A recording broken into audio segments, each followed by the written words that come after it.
si des gouvernements prennent des mesures contre le réchauffement climatique, ils peuvent se voir mettre des bâtons dans les roues par les multinationales. Qu'est-ce que vous en pensez ?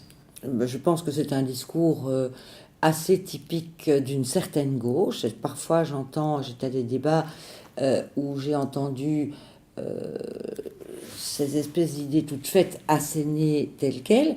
Je ne demande qu'à en avoir la démonstration. Je pense que quand on a une vision plus supranationale et plus internationale des choses et qu'on prend les objectifs de développement tels qu'on en discute aux Nations Unies par exemple, on s'inscrit de plus en plus dans un développement qui doit être durable et qui doit être durable à l'échelle totalement planétaire, en prenant en compte aussi les liens entre pays du Nord et pays du Sud, et que ces affirmations toutes faites là-dedans ne s'inscrivent pas dans le débat.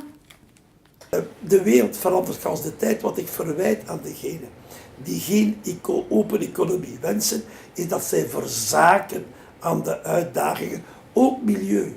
Want milieu zal gered worden door technologie. Ja, dat zijn export stimuleren. Allee, ik hoop dat wij zitten nu in een transitie van onze economie. Productie is belangrijk. Export mag van mij gestimuleerd worden, maar we moeten wel duurzaam ontwikkelen. We moeten echt anders. We kunnen niet zo voort als we bezig zijn wat betreft CO2-uitstoot. Dus we moeten overgaan naar meer circulaire economie in plaats van enkel productie. En we moeten ook gaan naar tweede leven voor bepaalde producten en grondstoffen. Ik denk, ja, export stimuleren op zich is niet automatisch meer CO2 en slecht voor klimaat. Als we het voortdoen zoals we nu doen, is dat natuurlijk wel slecht. Maar ik hoop dat de globalisering, handel, vrijhandel, productie, dat is allemaal goed. Maar we gaan door een transitieperiode en dat moet allemaal op een duurzame manier. Dus ik vind op zich moet dat er niet mee samengaan, maar ik weet dat dat vandaag wel dat betekent. Le COP21, quelque chose de très récent, qui est très important pour une économie et écologie surtout durable. Pour vous, il n'y a aucune incompatibilité entre le CETA et le COP21 ?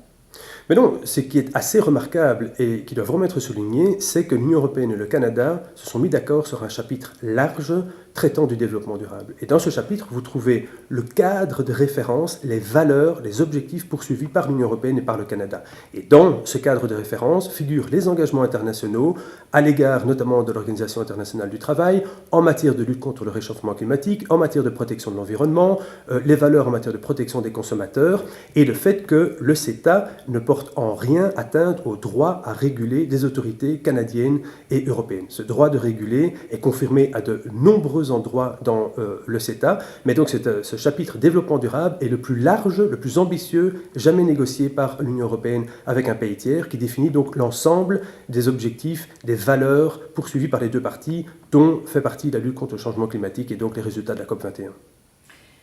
Quand on parle des dangers environnementaux du CETA, la première idée qui me vient à l'esprit, c'est que le diable est dans les détails.